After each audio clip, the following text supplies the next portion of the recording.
واحدہ فاذا هم بالساہرہ، ایک آواز سے تمہیں ماروں گا اور اسی آواز سے تمہیں اٹھاؤں گا اور تم میرے سامنے کھڑے ہوگے، اور پھر فریق فی الجنت و فریق فی السعیر، ایک کو جنت کا فیصلہ کروں گا، ایک کے لیے آگ کا فیصلہ کروں گا۔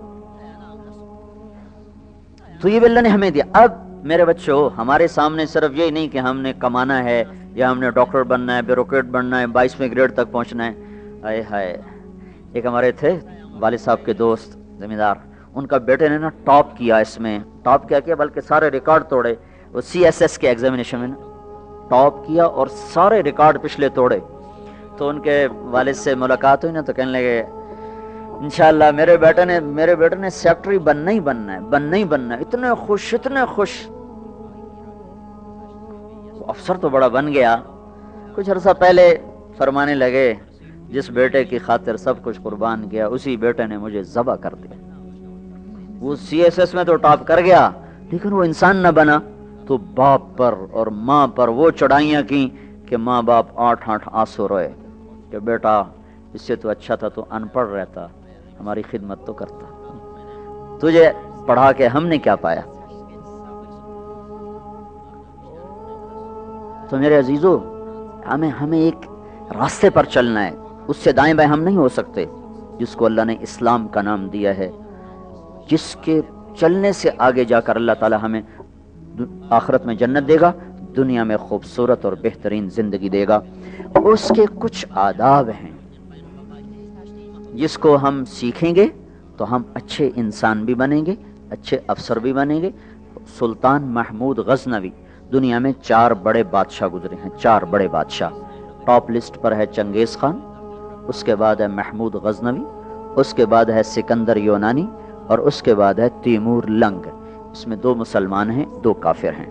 سکندر یونانی تو عیسیٰ علیہ السلام سے بھی پہلے تھا، تو 355 قبل مسیح اس کا انتقال ہوا، اور صرف 33 برس کی عمر میں وہ 13 جون 353 قبل مسیح بابل میں وہ ملیریا بخار میں مر گیا۔ ساری دنیا میں ظلم کر کے کھوپڑیاں کھڑی کر دیں، اور اللہ نے جو پکڑا 33 سال کی عمر، کہنے لگا ہے کوئی مجھ سے میری ساری سلطنت لے لے اور مجھے یونان پہنچنے کی مہلت دے دے، لیکن وہ راستے میں مر گیا۔ اس کا بیٹا ملتان میں قتل ہو گیا تھا، ملتان کی لڑائی میں اس نے ملتان فتح، اس کا ایک ہی بیٹا تھا، وہ یہاں قتل ہوا۔ اس کی سلطنت 3 سرداروں میں تقسیم ہو کر زیر و زبر ہو گئی۔ چنگیز خان نے حکومت کی بنیاد رکھی، بڑی طاقتور، لیکن 40 سال کے بعد اس کی ساری نسل مسلمان ہو گئی۔ محمود غزنوی نے 34 برس حکومت کی، اور دنیا میں نمبر 2 وہ بادشاہ ہے فاتح کے لحاظ سے، 34 برس حکومت کی، سلطان کا لقب پایا۔ نہ وہ کسی مسجد کا امام تھا، نہ کسی وہ خانقاہ میں پیر تھا، نہ کسی گدی نشین تھا، نہ وہ کسی کونے میں بیٹھ کے اللہ اللہ کرنے والا تھا۔ 34 سال دنیا پر حکومت کی۔ 1974 میں غزنی میں زلزلہ آیا، اس کی قبر پھٹ گئی۔ اس کی قبر کو ریپر کرنے کے لیے نا اس کو صاف کیا تو کیا دیکھا، تابوت صحیح سلامت پڑا ہوا ہے۔ تابوت کو کھولا تو کیا دیکھا، سلطان محمود ایسے قبر میں پڑا ہے جیسے آج کسی نے قبر میں رکھا ہو۔ قبر صرف شہید کو چھوڑتی ہے، بس شہید یا نبی، اس کے بعد جس کو اللہ چاہے، ورنہ نیک سے نیک کی ہڈیاں گل جاتی ہیں۔ سلطان محمود شہید بھی نہیں ہوا، نبی بھی کوئی نہیں ہے، 34 سال کا حکمران ہے، کیا عمل کر کے گیا کہ 1000 برس کے باوجود قبر کی مٹی اس کو ہاتھ نہیں لگا سکی۔ اور ایک فرینچ انہوں نے بلایا تھا ماہر کھولنے والا تابوت، تو اس نے جب دیکھا نا تو وہ تو پلٹ کے پیچھے بے ہوش ہو گیا، کہ سلطان محمود ایسے پڑے تھے کہ ان کا سیدھا ہاتھ دل پر رکھا ہوا تھا اور کفن یہاں تک آیا ہوا تھا، اور ایسے تھا جسم جیسے سویا ہوا آدمی ہوتا ہے، جدھر موڑو ادھر مڑ جاتا تھا۔ 34 برس کی حکومت کے بعد 1000 برس قبر میں زندگی گزار کر مٹی اس کو ہاتھ نہیں لگا سکی۔ تو میرے عزیزو، میرے بچوں، تم اللہ کے نیک بندے بن کے زندگی گزارو، جو مقصد زندگی، وما خلقت الجن والانس الا لیعبدون، کہ اللہ بات تیرے بندے بن جائیں۔ اللہ کے بندے بننے کے لیے چند باتیں ہیں، جس کو سورہ لقمان میں اللہ تعالیٰ نے باپ کی حیثیت سے، استاد کی حیثیت سے بچے سے بات کرتے ہوئے ہمیں سبق دیا ہے۔ یہ ہر ٹیچر کو، ہر پرنسپل کو، ہر استاد کو یہ رکوع یاد ہونا چاہیے، اور ہر بچے کو بھی یاد ہونا چاہیے۔ وَإِذْ قَالَ لُقْمَانُ لِابْنِهِ وَهُوَ يَعِظُهُ، جب لقمان نے اپنے بچے کو نصیحت کی۔ اللہ نے ہمیں یہ نصیحت کیوں سنائی ہے کہ تم اپنی نسل کو ان بنیادوں پر اٹھاؤ گے۔ وہ کیا ہے؟ پہلی نصیحت کیا ہے؟ یا بنیا لا تشرک باللہ، میرے بیٹے شرک نہ کرنا، لا الہ الا اللہ، اللہ کے سوا کوئی معبود نہیں ہے، اللہ کے سوا کوئی کام کرنے والا نہیں ہے، اللہ کے سوا کسی کے ہاتھ میں کچھ نہیں۔ جب تم ٹوٹ کر دل سے مانگو گے اللہ غیب سے کرے گا۔ مجھے ایک بچپن کا واقعہ یاد آ گیا۔ مجھے بچپن میں نا کہانیاں پڑھنے کا شوق زیادہ تھا اور سکول کی کتابیں پڑھنے کا شوق تھا ہی کوئی نہیں، تو میری اس میں بڑی پٹائی ہوتی تھی۔ جب بھی وہ میں پکڑا جاتا تو میں کوئی نہ کوئی کہانی کی کتاب پڑھ رہا ہوتا تھا، تو ماں نے زیادہ مارا، ابا نے کم مارا، تو وہ ہر کہانی کو ایک کتاب کے آگے نا اگلی کتاب کا اشتہار ہوتا تھا۔ تو میں تمہیں کیا بتاؤں، وہ اگلی کتاب کا میں نے اشتہار پڑھا تو میں کہوں اب میں خرید بھی نہیں سکتا ہوں، کہہ بھی نہیں سکتا ہوں، کہوں گا تو پٹائی ہوگی۔ اور وہاں ہمارا قصبہ تلمبا، وہاں وہ ملتی ملتان سے اورے ملتی نہیں تھی، ملتان ہم سے 60 میل دور، اور جانے کا کوئی سوال ہی نہیں پیدا ہوتا۔ تو میں روزانہ جب سکول جاتا نا تو میں کہتا یا اللہ کسی جن کو بھیج جو بک سٹال سے کتاب اٹھائے میری ٹیبل پہ رکھ دے۔ یہ میں جاتے جاتے دعا کرتا، تو جب سکول سے چھٹے تو میں کہتا یا اللہ کسی جن کو بھیج دے جو بک سٹال سے کتاب اٹھائے اور میری ٹیبل پہ رکھ دے، نہ میری ماں کو پتہ چلے نہ میرے باپ کو پتہ چلے۔ آپ یقین مانو میں نے 1 مہینہ یہ دعا مانگی، روز، چھوٹا سا بچہ میں، 6-7 سال میری عمر، 8 سال، میں دعا مانگتا جاتا، دعا مانگتا تھا۔ اللہ کی قسم ایک دن میں آیا تو میرے ٹیبل پر وہ کتاب پڑی ہوئی تھی۔ میرے ماں باپ تو لے کے دے نہیں سکتے، وہ تو الٹا مجھ سے میری پٹائی کرتے تھے۔ ایک دفعہ میں نے چوری چھپے کتابیں خریدی، مجھے بڑی پٹائی ہوئی تھی، میری وہ کتابیں بھی چھن گئی اور پٹائی بھی نقد ہوئی۔ تو میں ماں باپ سے تو کہہ نہیں سکتا تھا۔ تو 1 مہینے کے بعد میں کیا دیکھتا ہوں کہ میرے ٹیبل کے اوپر وہ کتاب پڑی اور میری ماں قریب سے گزری، میرا تو اور دل نیچے چلا گیا۔ میں نے کہا ادھر اس کی نظر پڑ گئی تو پھر پٹائی ہوگی۔ جو میں تھوڑا سا آگے میں نے جھپٹا مار کے کتاب اٹھا، بھاگ گیا باہر، پھر اس کو چھپایا، پھر قسطوں میں اس کو پڑھا۔ یہ لا الہ الا اللہ، جب تم اللہ پر اعتماد کر کے ہاتھ اٹھاؤ گے تو اللہ کبھی تمہارے ہاتھ خالی نہ بھیجے۔ اللہ میرے ساتھ ہے، اللہ میرے ساتھ ہے، یہ پہلا سبق ہے لا الہ الا اللہ، جو اللہ نے اپنے فضل سے دے دیا کہ ہم چھوٹے چھوٹے تھے، ہماری ماں نے ہمیں لا الہ الا اللہ سکھانا شروع کیا، اللہ سکھانا شروع کیا۔ تو کسی بھی مسلمان بچے بچی بڑے چھوٹے کے لیے زندگی کا سب سے پہلا سبق ہے کہ اس کا تعلق اللہ سے ہو، وہ اللہ کی عظمت ہیبت سے اس کا دل بھر جائے۔ دوسرا سب اللہ کے بعد کس کا حق بنتا ہے؟ تو اللہ نے کہا وَوَصَّيْنَا الْإِنسَانَ بِوَالِدَيْهِ، کہ ہم نے تمہیں نا تمہارے ماں باپ کے بارے میں خاص طور پر نصیحت کی ہے۔ ذکر کیا ماں باپ کا اور آگے تفصیل میں گئے، ماں کو صرف ذکر کیا، حملتہ امہ وہنن علی وہن، تیری ماں نے تجھے اٹھایا بڑے دردوں کے ساتھ، یہ وہنن علی وہن، دردوں کے ساتھ۔ لیکن عربی زبان بڑی خوبصورت ہے، یہ ترجمے سے اس کی اصل تعبیر سامنے نہیں آتی، اس کا اللہ تعالیٰ کیوں کہہ رہا ہے یہ ہے نا میری ہتھیلی، اس پر آپ چیزیں رکھ دو، تو جب یہ جگہ پر ہو جائے گی نا تو اس کے بعد رکھنے کی جگہ کوئی نہیں اس کے اوپر، تو اب اس کے اوپر چیزیں رکھی جائیں گی، اوپر رکھی جائیں گی ایسے۔ تو اللہ تعالیٰ یہ کہہ رہا ہے اپنے ماں باپ کی خاص طور پر خدمت کرو، اور خاص طور پر ماں کی، کیوں کہ تیری ماں نے تجھے اٹھایا دردوں پر درد رکھتے ہوئے، اس کا سارا بدن جب دردوں سے بھر گیا، اور ابھی درد آ رہے ہیں، وہ تو ختم نہیں ہوئے، 9 مہینے کے درد چل رہے ہیں، تو جب اس کے بدن کا رواں رواں، رونگٹا رونگٹا، بال بال دردوں سے بھر گیا، تو پھر اوپر درد کی تہ لگتی گئی اور 2.5 سال تیرے دودھ چھڑانے تک اس نے یہ درد سہے۔ لہذا دیکھو خبردار اپنی ماں باپ کے آگے چوں بھی نہ کرنا، لا تقل لہما اف، ان کے آگے اف بھی نہ کرنا۔ اتنے خوبصورت انداز میں اللہ نے ماں باپ کا حق سمجھایا ہے۔ انشکر لی ولوالدیک، میرے آپ بچے ہو، میں تمہیں عربی سمجھا نہیں سکتا ہوں، انشکر لی ولوالدیک، اللہ اس میں کتنی طاقت سے کہہ رہا ہے، ایک ہی بریکٹ میں اللہ اپنے آپ کو اور ماں باپ کو لا رہا ہے کہ میرا اور اپنے ماں باپ کا شکر گزار بن۔ اب میری اور آپ کی، میری بھی بدقسمتی رہی کہ میں 11 سال کی عمر میں ماں باپ سے جدا ہو گیا، اور آپ کی بھی یہ ایک بدقسمتی بھی ہے کہ آپ ماں باپ کی سے دور ہو، ان کی خدمت سے دور ہو۔ چھٹیوں میں یہ ساری کسر پوری کیا کرو۔ ایک آدمی آیا، کہا یا رسول اللہ میں نے اپنی ماں کو کندھے پہ بٹھا کے حج کرایا ہے، کبھی اللہ آپ کو حج پہ لے جائے گا تو آپ دیکھنا کتنا مشکل سفر ہے، اب تو سڑکیں ہیں پھر بھی مشکل ہے، کوئی 16 میل بنتا ہے مکہ سے جو مینا کا وہ جو عرفات ہے وہ قسطوں میں چونک کے جاتے ہیں. 15-16 میل کا سفر ہے اور وہ پہاڑ تھے. کہ میں نے اپنی ماں کو کندھے پہ اٹھایا, حج کرایا, طواف کرایا, اب میں نے اپنی ماں کا حق ادا کر دیا. تو ہمارے نبی نے فرمایا تو نے ابھی ماں کا جو دودھ پیا تھا نا 2 سال, اس میں سے ابھی 1 گھونٹ کا حق بھی ادا نہیں کیا, 1 گھونٹ. اور اس سے بھی بڑی بات بتاؤں, عبید اللہ بن عمیر کے پاس ایک شخص آیا, کہا جی میں نے اپنی ماں کو خراسان سے اٹھایا, خراسان ہی افغانستان میں, اور یہاں سے میں اس کو لے کے چلا ہوں, میں نے اس کو حج کروایا اور کندھے پہ ہی لے کے چلا ہوں سارے سفر میں, تو کیا اب میں نے اپنی ماں کا حق ادا کر دیا؟ تو انہوں نے ارشاد فرمایا ابھی 1 گھونٹ دودھ کا حق ادا نہیں ہوا. اور عبداللہ بن عمر طواف کر رہے تھے, ایک بدو طواف کر کے نا اپنی ماں کو کندھے پہ بٹھا کے طواف کر رہا تھا. تو جب طواف ختم ہونے لگا تو اس نے ماں کو ایسے, کیا ماما تیرا حق ادا ہو گیا, تیرا حق ادا ہو گیا؟ تو عبداللہ بن عمر نے فرمایا تیری ماں نے تجھے تھک تھک کر جو ہزاروں نہیں کروڑوں لمبے لمبے سانس لیے تھے نا, ابھی اس میں سے 1 سانس کا بھی حق ادا نہیں ہوا. جو ماں باپ کا حق نہیں پہچانتا وہ کبھی دنیا میں کامیاب نہیں ہو سکتا. اور میرے بچوں, ماں باپ کے بعد دوسرا باپ استاد ہوتا ہے. باپ کے بعد دوسرا جو باپ ہے وہ استاد ہوتا ہے. جو استاد کے آگے سر جھکائے گا اللہ اس کو اس کے علم میں نفع عطا کرے. تو اللہ تعالیٰ نے دوسری چیز جو بطور انسان مسلمان اور اچھا کامیاب انسان ہونے کے ہمیں دی ہے, وہ ماں باپ کی خدمت اور ماں باپ کی اطاعت دی ہے. موسیٰ علیہ السلام نے ایک دفعہ اللہ تعالیٰ سے کہا یا اللہ میرا جنت کا ساتھی کون ہے؟ تو اللہ تعالیٰ نے کہا وہ فلانا قصائی, قصائی نا گوشت بیچنے والا.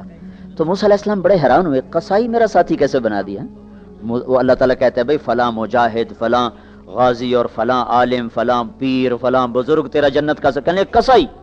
قصائی تو ویسے ہی آپ کو پتا چھری ہر وقت ان کے ہاتھ میں ہوتی, ان کا ویسے ہی دل سخت ہو جاتا. تو موسیٰ علیہ السلام دیکھنے چلے گئے, میں دیکھو تو وہ کون سا قصائی ہے جو جنت میں میرا ساتھی بن گیا ہے. تو دیکھا ایک قصائی ایسے بیٹھا چوکڑی مار کے اپنا گوشت کاٹ رہا ہے, بیچ رہا ہے. دیکھتے رہے. جب وہ اس کا گوشت ختم ہو گیا نا تو اس نے ٹکڑا اٹھایا ایک گوشت کا اور تھیلے میں ڈال کے چل دیا. تو موسیٰ علیہ السلام کہنے لگے میں تیرے ساتھ آ سکتا ہوں؟ اس کو نہیں پتا یہ موسیٰ ہیں. کہنے لگا آ جاؤ. وہ گھر گیا, اس نے جا کے وہ گوشت کی بوٹیاں بنائیں, پھر ہانڈی پہ چڑھایا اور ادھر آٹا گوندنا شروع کیا. پھر آٹا گوندنے کے بعد رکھ دیا, وہ تھوڑا سا نرم ہونے میں اس کے لیے چھوڑ دیا. پھر ہانڈی پہ آ گیا, اس کو پکایا, اتنے میں آٹا نرم ہو گیا تو اس نے اس کی روٹیاں پکائیں. پھر اس کو پلیٹ میں سجایا, تھالی میں سجایا اور ٹرے اٹھا کر ایک بوڑھی عورت ایسے لیٹی پڑی تو اس کو اس نے اٹھا کے کندھا دیا اور نوالے بنا کے اس کو کھلاتا رہا. جب اس نے کھا لیا تو اس نے اس کا منہ صاف کیا تو اس نے کچھ کہا, عورت نے کچھ کہا, اس نے ہٹا دیا. موسیٰ علیہ السلام نے کہا یہ کون ہے؟ کہا جی میری ماں ہے, بہت ضعیف ہو گئی ہے, میں صبح جب جاتا ہوں ساری اس کی خدمت کر کے جاتا ہوں, پھر اپنے کام پہ جاتا ہوں, شام کو جب واپس آتا ہوں پہلے اس کو کھانا کھلاتا ہوں, اس کے بعد اب میں اپنے بچوں کو کھانا کھلاؤں گا, دیکھوں گا. تو موسیٰ علیہ السلام نے کہا یہ کیا کہہ رہی تھی جب تو منہ صاف کر رہا تھا, لٹا رہا تھا, یہ کچھ کہہ رہی تھی؟ وہ کہنے لگا جی یہ پاگل ماں ہے, جب بھی میں اس کی خدمت کرتا ہوں شروع ہو جاتی اللہ تعالیٰ تجھے جنت میں موسیٰ کا ساتھی بنائے. میں کہاں اور موسیٰ کہاں ہیں, میں کتھے تھے موسیٰ کتھے ہیں. تو موسیٰ علیہ السلام نے کہا نہیں, تیری ماں نے تیرا کام بنا دیا ہے, میں ہی موسیٰ ہوں, تجھے دیکھنے آیا ہوں. تو میرے عزیزو, ہم بھی بس اللہ معاف کرے, مجھے بھی یاد آیا جب پیسے ختم ہوتے تھے نا اسی وقت ہی میں خط لکھا کرتا تھا, اتنے پیسے بھیج دیں. تو ایک دن میرے باپ کہنے لگے بیٹا بس جب پیسے ختم ہوتے ہیں تو اسی وقت ہی خط لکھتا ہے, آگے پیچھے تو کبھی تو نہیں, میں خط لکھا ہی نہیں ہے. تو میرا خیال ہے تم بھی ایسا ہی کرتے ہوگے, جب پیسے ختم ہوتے ہوں گے پھر خط لکھتے ہوگے. تو اگر تم ان کی خدمت اب تو کرنی, ان کو ہر ہفتے خط لکھو, ہر ہفتے نہیں لکھتے ہو, ہر 2 ہفتے کے بعد خط لکھو, ان کا حال پوچھو, اپنا حال دو, اپنے ماں باپ کے لیے دعا کرو. مجھے ایک نوجوان ملا, بڑا ذمہ دار کا بیٹا, کہنے لگا مولانا میری آج تک کوئی دعا رد نہیں ہوئی, میں جو دعا مانگتا ہوں قبول ہو جاتی. میں نے کہا تمہارے پاس کیا نسخہ ہے ہمیں بھی بتا دو. کہا جی میں ایک تو روزانہ اپنے ماں باپ کو رات کو جب وہ سوتے ہیں نا تو اپنے باپ کو بھی دباتا ہوں, اپنی ماں کو بھی دباتا ہوں, اور جب مجھے کوئی دعا مانگنی ہوتی ہے تو ان کو دبا کر پھر ان کے قدموں میں بیٹھ جاتا ہوں. پہلے اپنے باپ کے پاؤں اپنے منہ پہ ملتا ہوں اور اس کو چومتا ہوں, پھر ماں کے پاؤں اپنے منہ پہ ایسے ملتا ہوں, پھر چومتا ہوں, پھر ان کے قدموں کے نیچے بیٹھ کے دعا کرتا ہوں. میری آج تک کوئی دعا رد نہیں ہوئی. تو میرے عزیزو, ماں باپ کے فرما بردار بننا, ان کو دکھ نہ دینا, ہمیں پتہ نہیں تھا. جب پتا چلا تو وہ مر گئے، چلے گئے، اب میں ان کو واپس نہیں لا سکتا ہوں، تمہارے اللہ کرے زندہ ہوں تو تم ان کی خدمت کر لینا، تمہیں اتنے تمہارے نصیب جاگیں گے کہ یہ ڈگریاں وگریوں سے کچھ بھی نہیں ملنے کا، اگر تم نے ماں باپ کی دعا لے لی تو اس پر جو ملنے والا ہے وہ تمہاری اگلی نسلیں بھی اس سے فائدہ اٹھائیں۔ کبھی بد دعا نہ لینا، کبھی ان کی ہائے نہ لینا، ایسی کسی استاد کی بد دعا نہ لینا، کسی استاد کا دل نہ دکھانا، ورنہ تم جو پڑھ رہے ہو نا سارا بے برکت ہو جائے گا۔ استاد بھی باپ کا درجہ رکھتا ہے، چاہے وہ اچھا یا برا، یہ اس کا اپنا عمل ہے، تمہارا استاد ہے بس سر جھکا دو تو اللہ تمہیں جو اس سے پڑھ رہے ہو نا اس کی حقائق تک اللہ تعالیٰ تمہیں پہنچائے گا۔ حضرت علی فرمایا کرتے تھے جو مجھے ایک حرف سکھا دے میں اس کا غلام ہوں، چاہے مجھے بازار میں بیچ دے۔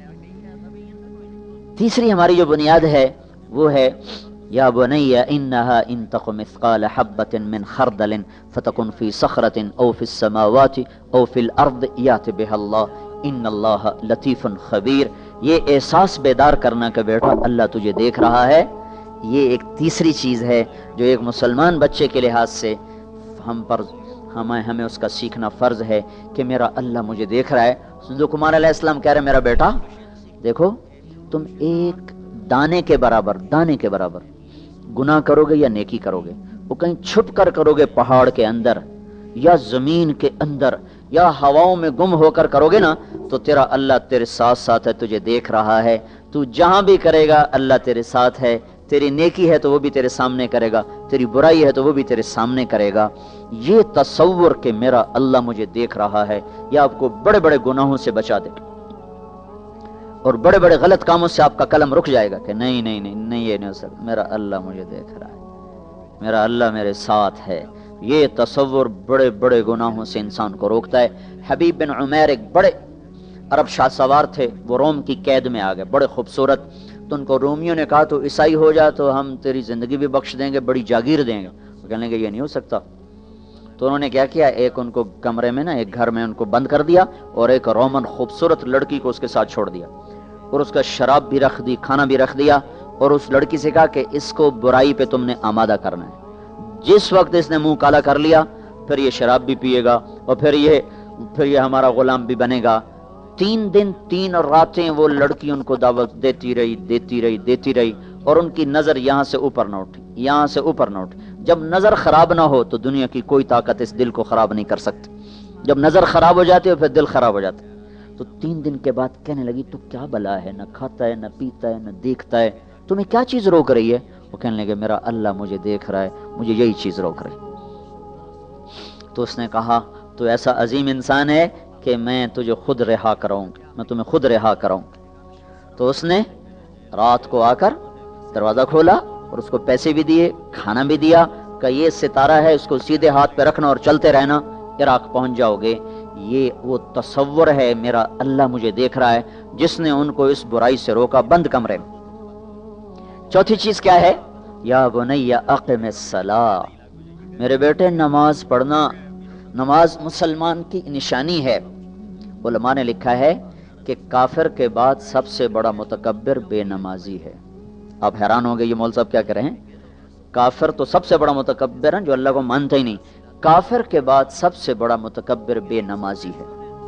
ایک آپ کو مثال دو، یہ آپ کے پرنسپل صاحب آپ کے سامنے بیٹھے، لیکن بیٹا بات سنو، آپ ایسے بیٹھے رہو دیکھتے رہو، پھر ایک بیٹا بات سنو، آپ پھر نہ ہاں کرو نہ کرو، ایسے ان کو دیکھتے رہو، پھر چوتھی دفعہ بولیں بیٹا بات سنو، پھر بھی آپ جواب نہ دو، پھر آپ کو بولیں بیٹا بات سنو، پھر بھی آپ جواب نہ دو، تو یہ